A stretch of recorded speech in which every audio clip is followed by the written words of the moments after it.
शैक्षणिक साहित्य वाटप करून मला वाटते गेल्या वर्षी त्यांनी आमच्या शाळेला पुस्तकं दिली होती आणि यावर्षी हे शैक्षणिक साहित्य या मुलांना देऊ केलंय।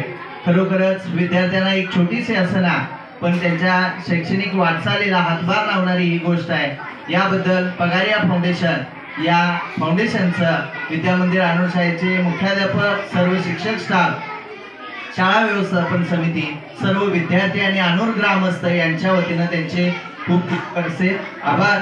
त्यांना पुढील शैक्षणिक अशाच कामासाठी पुन्हा एकदा अशा शुभेच्छा देतो।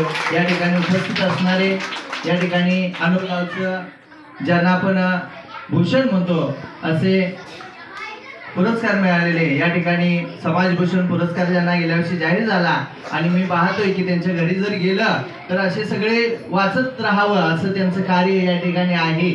आपण पाहतच राहतो की खरोखरच माणूस ध्येय वेळा कसा असतो आणि एखादं काम घेतं त्यांच्या बोलण्यात सुद्धा एखादं काम मनात घेतलं की ते पूर्ण करण्यापर्यंत त्यांचा पाठपुरावा असतो। असे सिद्धार्थ कांबळे साहेब या ठिकाणी उपस्थित आहेत। त्यांचं स्वागत आमच्या शाळेचे मुख्याध्यापक बोंगाडे सर यांनी करावं असं मी त्यांना विनंती करतो। त्यांच्या माध्यमातून अशा काही सुविधा असतात किंवा असे काही जे फंड आहेत ते आपल्या तळागाळातील शाळेपर्यंत मुलांच्या पर्यंत पोहोचवण्याचं काम त्यांच्या माध्यमातून होतं।